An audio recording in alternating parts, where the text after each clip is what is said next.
Ladies and gentlemen, hello and welcome to this episode of Time Warp, the show where we take a wrestler from WWE's roster and see how they would do somewhere else along the wrestling timeline. My name is Paul Laporte. Joining me once again is my co-host Daniel Peruzzi. Hey, it's me. I know that guy. And we have not done a woman on this show. Phrasing. We have not. A woman has not been the subject. 45 seconds in, we're already there, Paul. Of this episode of Time Warp. So we are going to do that today. Let's time warp that. The subject. Oh, that's staying. Let's change the question. That's staying. All right. And the subject that we will be looking at today is Chyna, the ninth wonder of the world, not the country. All right. And how she would do present day in the quote-unquote Divas Revolution. Now, again, just a little bit of a history lesson for those of you who aren't aware. Chyna was the bodyguard of DX, of Shawn Michaels and Triple H, Hunter Hearst Helmsley. And she not only kind of made a name for herself as being the female muscle of a male group, which was very unusual and very cool at the time, but then she also transitioned that into a career as a wrestler, wrestling in the men's division, wrestling against men. She was a multiple-time Intercontinental Champion. There was even rumors that they were considering putting the world title on her at some point. And it wasn't even like a thing that you couldn't believe, like, why is this woman doing this? She looked the part, and it felt, okay, this person deserves to be IC champion, you know? Yep, very big, very strong, and talented in the ring, considering she did have training. Same person that trained Triple H trained her, Kowalski, Killer Kowalski. Yep. Trained her, as well as Triple H, so she did well. And then she did later on, once the women's division kind of developed a little bit more, they ended up giving her the women's title a little later on. She even actually had a high-profile match after she left WWE in New Japan Pro Wrestling against Masahiro Chono, which is literally the last time a woman has wrestled in New Japan was that match, and that was over 10 years ago at this point. So she actually does carry a lot of history with her, and now that WWE Women's Wrestling has a bigger focus, I thought it'd be interesting to see how she would stack up against the likes of people like the Four Horsewomen and the Bellas and other wrestlers. Paige, she wrestles too. Great. There are others. Yes, exactly. Bellas were the ones you remembered besides Four Horsewomen. Just because she was there. Not Paige or Natty or anybody else in NXT. Well, yeah, that's true. There's a lot of names. Just those were the first ones that came to mind. So, how do we think that Chyna does in this current climate? I think on ability, on looks, she's probably one of the best. Like, she just looked like such an intimidating force, especially for, a woman. So I think that on looks alone, she's gonna be a player in the scene. On ability, I think it's a thing where she'll get better with time. A little raw at first, just like any other wrestler would. So she would get there.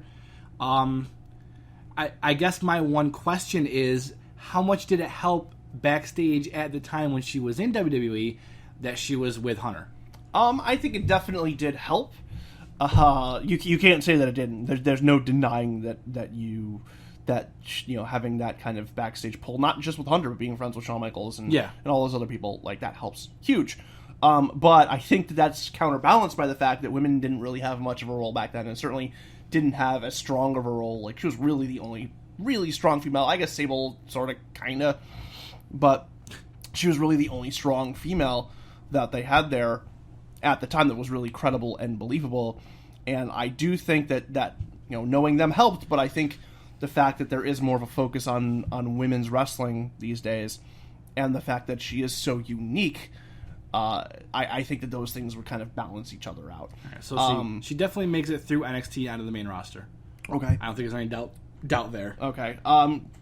Question I feel kind of gross for asking: does she have the plastic surgery?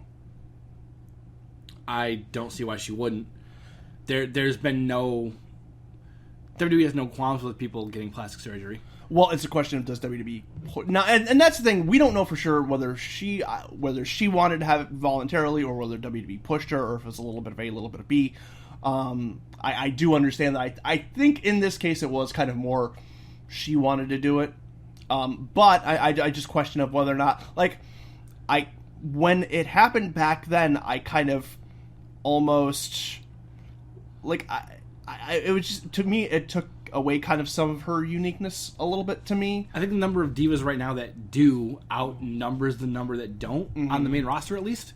I don't know if it's true in NXT, but I mean, it's not a thing that WWE would probably endorse it because it gets. I guess it's a question of whether or not she'd want to do it. Yeah, and I'm just wondering how hard they push, but that's just kind of a side note. That's not really important at all. So you think she makes it through, clears the main roster. In terms of who she matches up well against, I think there's good feuds, good alliances. I think there's a very similarity between her and Charlotte in terms of size and look. Really? I think that Chyna is one of very few who would look more toned and fit or athletic or however you want to say it than Charlotte does. I mean, Charlotte absolutely looks genetically superior. That's one of her things. So I think that Chyna is somebody who can match and probably beat that. Now, you see, to me, the biggest corollary present day for Chyna and the role she'd probably fit into would be Nia Jax. To me, like, I can see her slotting in with Ava Marie as, like kind of the monster that's being controlled. All right. In that way, at least to start with. And then kind of going from there. Charlotte's an interesting one for sure.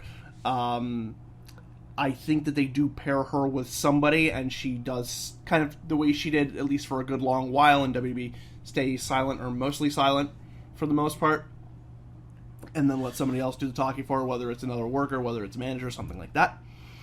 As far as who she feuds with, I mean, she's another monster to run against Bayley. Yep.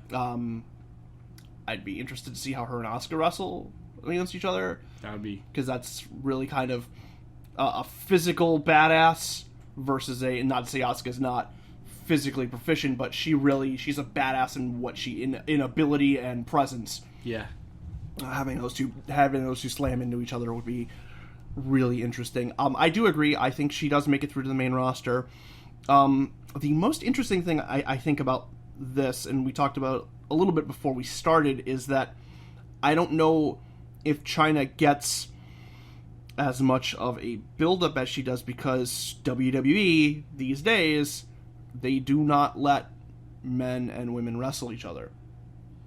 It's just something that's been completely done away with, and one of the things that got Chyna over as much as it did was her being able to wrestle and compete at the same level as the men. Did Beth Phoenix ever wrestle? Was she the last one too? She's probably the last one. That was in a time period where I wasn't really watching too much wrestling, so I can't say for sure. But if she wasn't the last one, she was the last prominent one. I don't think there's been any women who look the part enough to do that. Like, part of the reason it worked so well for Chyna back then was she looked like she could beat up any mid-carder and probably, hold her own against guys at the top of the card, you could argue. Right now, if you put her in a match against Dolph Ziggler, Tyler Breeze, Fandango, any of those types of guys, there's no reason Chyna can't win that match. Yeah, well, I think at least. So now we're just looking at it from a purely physical size perspective, and you can say the same thing about Kalisto. I mean, that's the thing. It's it's believability is what they tell us to believe. And I think that if they were to have taken a wrestler at some point and kind of said, obviously AJ is really small, really small. Probably you're right there. But you talk about somebody someone like Charlotte, or even somebody like Sasha. Sasha doesn't look like it. I'm not saying saying that they're going to be beating Kevin Owens. Yeah, but I'm saying that you could put them in a program with. Maybe there aren't really any good examples at this point. Caitlyn, if she was allowed to be more built muscular like she looks now, if you follow anything she does now, she's the type of person who would look like she could beat up a guy. That's what it is, you know. So I don't think that anybody I don't look at Sasha Banks and think, hey, she could beat up one of the guys. I see. I don't look at her and think that, but I look at her and think that you could, if you built it correctly, she could best somebody in a match in terms of just being able to outsmart them and get around them and get them in certain ways. In a wrestling match, I agree 100%. She can hold her own against anybody. A lot of the divas, the Four Horsewomen, even some that aren't, can hold their. You can tell a story and they can hold their own in a wrestling match. But to some extent, just how they look, aesthetics are very important, And I don't think there's anybody who has the muscular, toned look and everything else about the way Chyna looked to where you could say, okay, like So- this has to be believable. So you're trying to make the argument. One of your arguments against AJ Lee back in that overrated thing was none of her moves look like they hurt. Chyna, the things she does, everything's gonna look like it's gonna hurt. So I think that helps her. Well, those are not the same thing. I want to clarify that. Just because she's big and strong doesn't mean she can't throw shitty punches. I mean, like, that's not... Those are not the same thing. AJ could have been small and thrown like Asuka's small, and she looks like she will kill you with everything she throws. So that's not... Those things are not mutually exclusive. I do agree with you, though, that in terms of aesthetics, that is important. So what you're trying to say is that you believe... Do you believe that WWE would lift that policy specifically for her? Do we know that it's a specific policy, or is it just kind of the thing I believe that... I'm pretty certain it was put into place as part of the whole... PG, Linda McMahon's running for Senate. We can't have anybody give us ammo against anything, so we can't have, like, make allusions to domestic violence by having women wrestle men. I think but that they're going a more edgier way now. It seems like, anyways, that's the rumors we're hearing. that's what we're seeing on TV. Could we see that go away, and could Chyna potentially be the catalyst for that? I absolutely think so. She comes in, she beats some people up backstage. Whoever she's valleying with or whoever she's with, they get into it with the Lucha Dragons, and she throws Sin Cara into a thing, and she body slams Callisto onto one of those carts backstage, and then like a couple weeks later, she Tyler Breeze says something bad, and she she's Tyler Breeze's bodyguard. Breeze. Oh, She's Tyler Breeze's bodyguard. I don't know if that fits though. Well, if you're gonna because Tyler Breeze had Summer Rae, who's like pretty and I know, but I can see. But the thing is Tyler Breeze always kind of struck me as this asexual being who doesn't love anybody but himself, so he doesn't care. So I could see, because the thing is if you're going to do Chyna wrestling intergender matches, you have to attach her to a guy, at least to give some sort of purpose to start off with. Like, why is she fighting men all of a sudden? Yeah. I mean, you could do the independent route, but I think tying her to somebody, if you have like she ties up to a tag team. What any tag team she would go? I'm just thinking like the Tyler Fourth Breeze, and the New Day. No, that would be something. I think Tyler Breeze is the best one she suits up with, because like I said, Tyler Breeze needs a bodyguard. Tyler Breeze is a model. He would not care about having a woman as his bodyguard. He would be fine with it. He probably would appreciate it. I could see, and the fact of being this super pretty man tied with this strong, powerful, lots of things that are associated with masculinity, a lot of those characteristics in Chyna, like, they're almost kind of opposites of each other. I almost think WWE would steer away from that, because that's a shame, because I think they could be good. Too much. I don't disagree, but, so whoever she ends up valleying or teaming up with or whatever, she beats some people up backstage, and then at some point it becomes a thing where they're like, if you can do this to me backstage, let's see it. Right. And then maybe she has a handful of matches where she beats a bunch of dudes, and a couple of them score like a pinfall, a roll-up victory or something like that, but she wrestles a few dudes, and she gets over beating a few dudes, and then they just kind of let that go to waste, and she goes back to the Divas division. She kind of maybe opens a door. They don't have it to be a long-term thing where she's, wrestling matches where she can actually get hurt or something like that. She just beats up a few mid-carders who aren't, her crowning moment is beating Ziggler or something like that, who the internet loves and people enjoy. Yeah. So it's a big enough moment in that, not her biggest moment overall, but her biggest moment in going against the guys is beating somebody like that, where she can now say, I beat a former world champion. Yeah. Or she beats up somebody like that, and there you go. Now she has... What? The Miz. To be fair, though, I honestly think The Miz would have a good program with her if they were to do some sort of feud between the two. Oh, I can see that. Because I think Miz is charismatic enough to kind of play it off, and he's a jerk. All right, that makes perfect sense. Yeah. When my hand goes up, your mouth goes shut. Exactly. He does that to her, and she slaps him in the face. Yeah. And now you have a program. That's perfect. Mm-hmm. And there will be a point very soon where I will talk more in depth about when my hand goes up, your mouth goes shut. That's a tease. So I think that there you go. So now I've beaten that she fights the Miz, beats the Miz, and I've beaten a former WrestleMania main eventer and WWE champion. Mm-hmm. There's all the credentials you need. Now that I think might add prestige too. If she does that, and if they're willing to commit all that, she's going to get a Divas title reign. Yeah. And now does that add prestige to the Divas title? Like, it's been held by people who have beat WWE World Heavyweight titles. It's also a question of whether or not then at that point the Divas title seemed like a backslide for her, kind of like when her getting the women's championship towards the end of her run kind of felt like a backslide. Like, does she get the Divas title first and then move to there?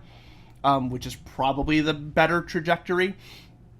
And then the question is that if she's going to compete in the men's division, does that give the opportunity for, like, Charlotte or, like, Nia Jax or whoever fits well against somebody else to kind of sneak in there too, and then those barriers start to break away? Maybe she tags with somebody else and they go after the tag titles or something like that. Like, I can see that being a way to kind of lead into other breaking down barriers, essentially, which is kind of what she did initially, and a thing of, like, and that's kind of like, this is a side where we're kind of getting out of time warp discussion, but this has always been kind of the bummer with Chyna, is that because of the stuff with Triple H and her personal problems and the stuff that happened after her career, she will never get the credit she deserves for what she did. Yeah.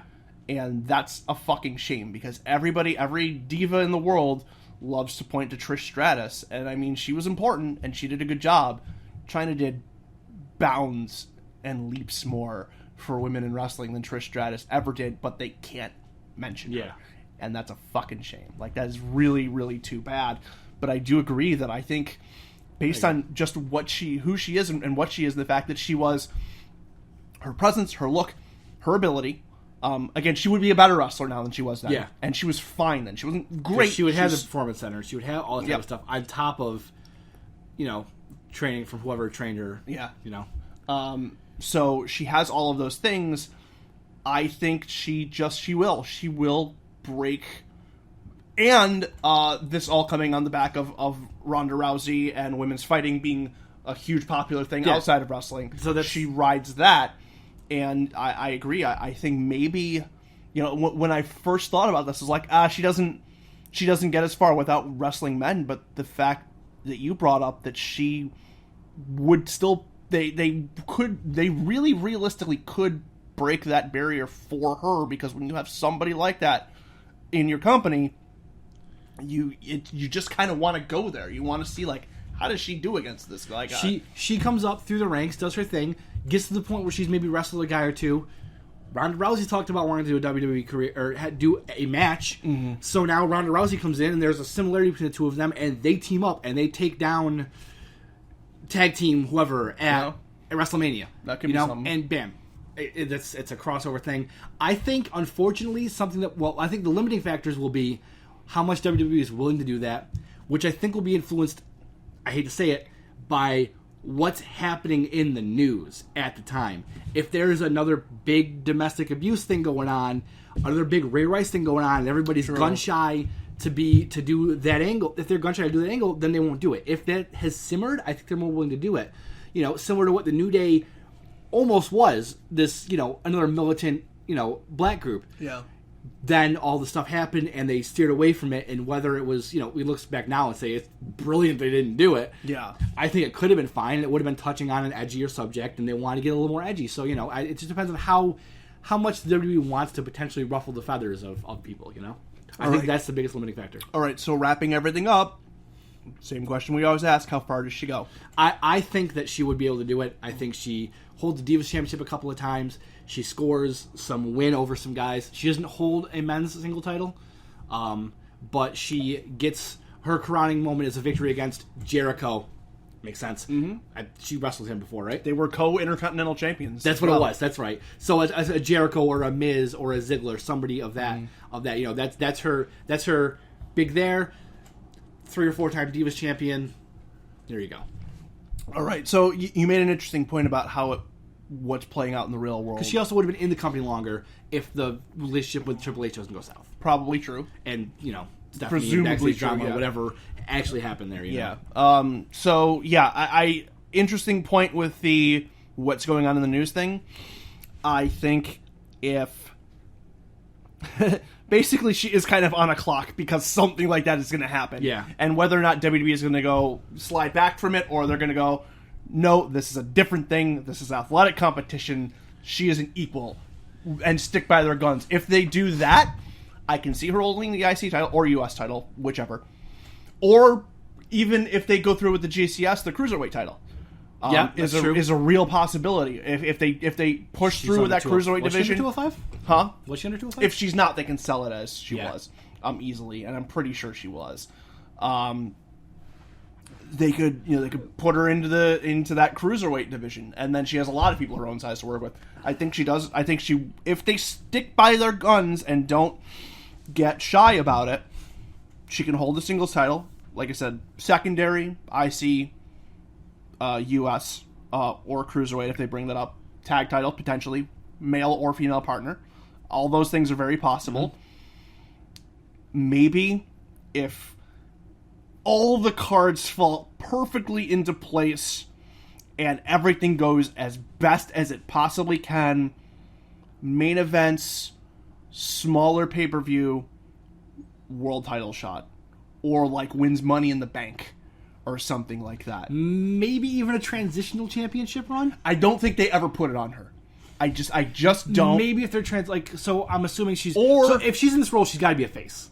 Yes. Because she's going to be the empowering woman. Yeah, absolutely. And if WWE can paint that picture, there is a ton of positive press to be painted off of that. If she's holding her own, and a lot of people will be like, you can't have them fighting. But a lot of people will be like, she's showing that women can do it. So there's going to be a lot of media attention, a lot of views.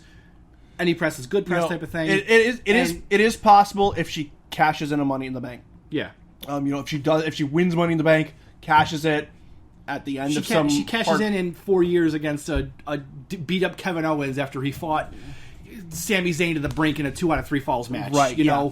And so then possible there, and then other heel, Balor leading the Balor Club, wins it from her the next thing, or next pay per view, they ride that cross train for a month. Next pay per view, they can either do it that way or do, and then you get a storyline of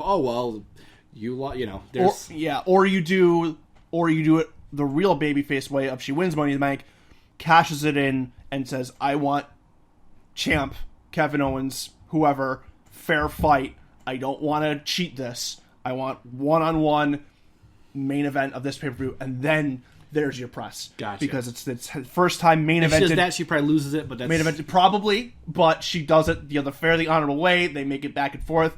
Kevin Owens could have a great program against her, because Kevin Owens has... People don't know this, but have experience working with women before. In CCW, I want to say, Fisto, he worked with a number of different times. So he would not have a problem with it, and I think he would do a very good job of making her look very good. Does he hit the pop-up powerbomb? If he wins, yeah. I don't see why not. It's not like you have to really worry. Nobody was afraid to hit her with whatever. Anyways, true, before you're not protecting. You don't need to protect her. She's she's an adult. She's a wrestler. She's trained. She can do this. Well, Jericho's stories will tell you otherwise. Well. Again, like I said, I think if she's in today's climate, she is better in both her headspace and her ability in the ring. That's true. So I would say possibly transitional if she cashes in a Money in the Bank, or main events like June pay-per-view or something like that. I'm still saying she doesn't quite get there, but that's possible, and you're probably right. I'm saying if they stick to their guns and everything falls in place, that's as far if as WWE sticks to their guns. Yeah, I know, that's fair. And that will wrap it up for us, ladies and gentlemen. Hope you enjoyed this discussion. Please be sure to like, comment, and subscribe. Also be sure to check out our brand new website, Change of the Qs, changeoftheqs.com, where you can get all of our videos as they come out. You can check those out, as well as articles that are written by all of the CTQ crew. Also be sure to like us on Facebook. You can also check us out on Twitter at Change of the Qs, same as the website at Change of the QS. You can also send us an email at changeofthequestions@gmail.com. Check out all of our shows that we have all throughout the week. On Mondays, we have this wonderful show, Time Warp. On Tuesdays and Thursdays, we have Change of the Questions. Wednesdays, Booking a Better Wrestler. And Fridays, Let's Play TEW. For Daniel Peruzzi. Me. My name is Paul Laporte. You. We'll see you again soon. Goodbye. You guys.